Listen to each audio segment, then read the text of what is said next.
اور حالت ان کی یہ تھی کہ شیطان نے ان کے عمل بد کو ان کے نظر میں مستحسن کر رکھا ہے اور اس کے ذریعہ سے ان کو راہ حق سے روک رکھا تھا، اور وہ لوگ ایسے ہوشیار تھے، اور ہم نے قارون اور فرعون اور حامان کو بھی ان کے کفر کے سبب ہلاک کیا، اور تینوں کے پاس موسیٰ علیہ السلام کھلے دلیل حق کے لے کر آئے تھے، پھر ان لوگوں نے زمین میں سرکشی کی اور ہماری عذاب سے بھاگ نہ سکے، تو ہم نے ہر ایک کو اس کے گناہ کا سزا میں پکڑ لیا۔ ہم کا مطلب کیا ہے؟ اللہ تعالیٰ، ٹھیک ہے۔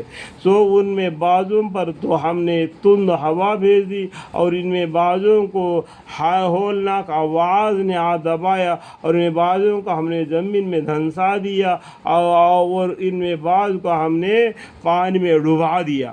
دیکھو اللہ تعالیٰ نے اس طریقے سے ان لوگوں کے کرداروں کے وجہ سے ان کو اس طریقے سے عذاب میں مبتلا کر دیا اور ختم کر دیا۔ اللہ تعالیٰ ایسا نہ تھا کہ ان پر ظلم کرتا، لیکن یہی لوگ شرارتیں کر کے اپنے اوپر ظلم کیا کرتے تھے۔ جن لوگوں نے خدا کے سوا اور کارسات تجویز کر رکھے ہیں، ان لوگوں کی مثال مٹی کی سی مثال ہے، جسے ایک گھر بنایا، اور کچھ شک نہیں کہ سب گھروں میں زیادہ بودا مکڑی کا۔ دیکھو یہاں پر میں نے غلط پڑھا تھا تو دوبارہ پڑھتا ہوں۔ جن لوگوں نے خدا کے سوا اور کارسات تجویز کر رکھے ہیں، ان لوگوں کی مثال اللہ تعالیٰ ایک مثال دیتے۔ کس کا؟ مکڑی کا۔ مکڑی کا مطلب کیا ہے؟ عنکبوت کا مثال دیتے۔ مکڑی کی سی مثال ہے، مکڑی کی سی مثال ہے۔ تو مکڑی کا عنکبوت مطلب کیا ہے؟ وہ جالی بولنے والا بودا ہوتا، کیڑا ہوتا ہے نا، ایک رات میں تو پورا دروازے کو بند کر دیتا ہے، تو وہ سمجھتا ہے کہ میرا گھر بہت مضبوط ہے، تو اگر ایک ہاتھ کے اشارے سے وہ گھر ختم ہو جائے گا۔ وہ سمجھتا ہے کہ میرے گھر میں بہت سے مکان ہیں، جس گھر میں چاہے میں اس گھر میں چھپ سکتا ہوں۔ یہ اس کی نادانی ہے، اس طریقے سے انسان کی نادانی ہے، ٹھیک ہے۔